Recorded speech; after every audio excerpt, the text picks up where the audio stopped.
this week's segment of the Ripoff of the Week. My name is Adam Andrzejewski. I'm the CEO and founder of OpenTheBooks.com. This week, we're going to talk about the Golden State, the state of California, and the abject lack of state-level transparency. Now, to put this all in context, state government in California spends approximately $320 billion a year. The state comptroller, Betty Yee, she admits to making 50 million separate payments per year.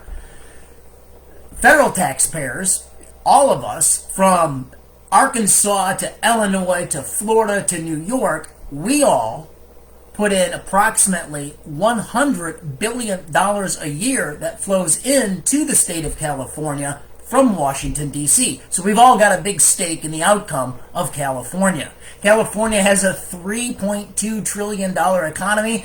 If it was ranked up against countries in the world, it would be the fifth largest. And so, ever since 2013, our auditors at OpenTheBooks.com, we've been filing Freedom of Information Act requests for state-level checkbooks in California and each of the 50 states. Going back to U.S. federal spending to the year 2001, we've captured nearly every single disclosed transaction. We work with about 50,000 public bodies, governments across the entire country.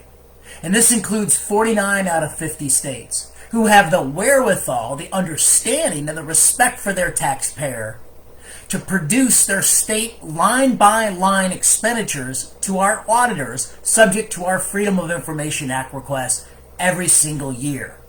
Now, it hasn't been, so California is the outlier. They're the only ones that haven't produced their state spending. And as a matter of fact, they've rejected our request by saying the state comptroller, Betty Yee, says that she can't, quote-unquote, locate any one of the 50 million transactions that she paid last year. Now, this isn't our first rodeo. Back in 2012, we had to sue the Republican state comptroller in Illinois, Judy Bartopinka, who said, quote-unquote, the state doesn't have a magical checkbook. And I reminded her the state doesn't have magical taxpayers either. We sued her. Within 9 months, we'd opened up 6 years' worth of line-by-line spending in Illinois. In 2018, we had to sue then state auditor Cynthia Cloud. Cynthia Cloud said it would take years and years to produce a state check, a line-by-line state expenditure record, a state checkbook. Well, we sued, and within a year, there was a new state auditor, Christy Racinas. She produced 7 years worth of line-by-line spending in the state of Wyoming in her first 30 days on the job. Look, it's only a question of will. You know, you and I at home, in our businesses, we operate off a checkbook. We operate off a line-by-line accounting of where our money goes. As a matter of fact, if the IRS calls on you for an audit, the first thing that they're going to request is your checkbook. So California owes it to all of us. So what are they saying? So first off, we're in California District Court in Sacramento on September 9th at 2 o'clock, where a judge is going to weigh in on our motion for summary judgment.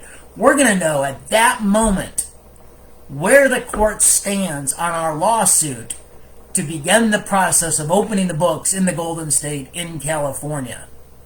Because they, like I said, they've given us not one single transaction subject to our Sunshine California Public Records request. Zero, zip, nothing. They say they can't locate anything. And this is mystifying to us because the state constitution in California, and the comptroller has this on her website. She puts on her website exactly what her responsibilities are. Under the state constitution, quote, the comptroller is charged with the audit of every claim for payment of state and federal dollars prior to the expenditure of the funds. She has a constitutional responsibility to open and audit every single one of those 50 million transactions. She can't tell us that she can't locate those. That's absolutely absurd and a violation of the California Constitution. And since she's constitutionally required to audit those individual transactions, we at OpenTheBooks.com want a copy of every single one of those public transactions. After all, it's our money. We paid for it. You and I, we deserve to be able to see exactly where California spent every dime of public money. All right, so what's she saying? What's she saying in her court filings? I mean, some of this stuff is actually pretty funny. So here's one of her first arguments. And you can see all of this in print in my Forbes column. We just put it up a couple of days ago, how California's lack of transparency could flip the United States Senate. A governor, and they have a governor's recall election right now, a governor by executive order could stop all of this. He could open all the books in the state of California. And since this is probably a 99% issue, obviously, our lawsuit, Transparency in California, all of this has a lot of national legs, a lot of potential national impact. Heck, Governor Newsom right now in the recall election, he could, by executive order, force the comptroller to open the books. That would be a great issue for him. At openthebooks.com, we're nonpartisan. If Newsom did it, that's great. If one of the Republican challengers or somebody else did it, that's awesome too. All right, so the first thing that they're saying is that they can't comply with the request because some of the records are stored on paper and magnetic tape. I mean, this was really hilarious to us. Magnetic tape? We had to go back and look at what that was. That actually replaced punch cards in 1951. The fact that California, home to the Silicon Valley and the tech revolution, is using magnetic tape and storing their records on paper, we just have to assume this is a system set up by design to forestall transparency, create an army of patronage employees that have to put things on paper and magnetic tape. I mean, for crying out loud, paper came to Europe in the 11th century. Number two, they say they can't locate the records. That's mystifying after they admit that some of the records are stored on paper and magnetic tape, right? That's mystifying after they actually have a count of the records. 50 million transactions last year. Okay? Just right from the comptroller's brief.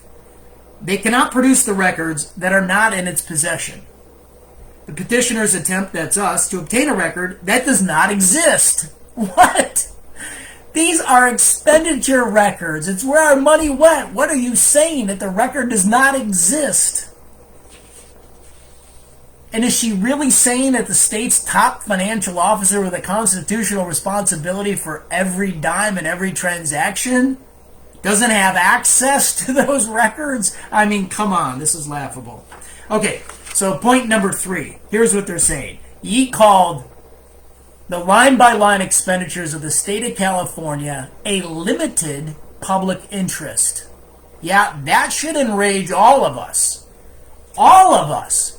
This is probably the most important record in the entire state of California, where over $320 billion of our money that we worked for, who received how much for what purpose. That is probably the most important record in the state. And she characterized that of limited public interest. Yeah, it's of limited public interest because she doesn't want to be accountable, or none of the California politicians want to be accountable for how they're spending our money. Hopefully a judge can see through this. Number four, our request wasn't clear. They feigned ignorance. They don't know what it is. All right, let's put this in context. We've already started filing this same checkbook expenditure request with local units of government in California and 300 local units of government, that's cities, villages, counties, universities. They've already complied with our request. They can figure it out. 11,100 public bodies across the country can figure it out, including some of the most corrupt governments in the entire country, like the New York, New Jersey Port Authority. Even they can figure it out. Even they can produce a line-by-line record of transaction expenditures. Only the state of California can't figure it out. Here's number five. She's calling it an undue burden. I'll argue it's the only burden in her office. Besides cutting the check, if you can cut the checks, you can track the checks. And under California's very wide Open Records Act, In Article 1, Section 9 of the United States Constitution, Clause 7, which is the Transparency Clause, she has a constitutional responsibility to provide the people with the record. It can't be an undue burden when it's a primary and fiduciary responsibility of your office. All right, so we're in front of that California District Court judge in a couple of days. The briefs have been submitted. We've been at this since 2013. Finally, in January of 2020, we got serious. We filed that open records request. We filed our court case. After they went dark, they wouldn't answer any of our questions. Our only recourse was to sue them, and now they're making arguments like this in their brief. It's time to open the books in the state of California. It is time to enforce transparency law on the political class in California. It is time for you and I to follow the money. Join us. Join our auditors, our organization at openthebooks.com. It is time for a transparency revolution. Thanks for joining us. See you back here next week, 4:30 Central, Thursdays, for the ripoff of the week.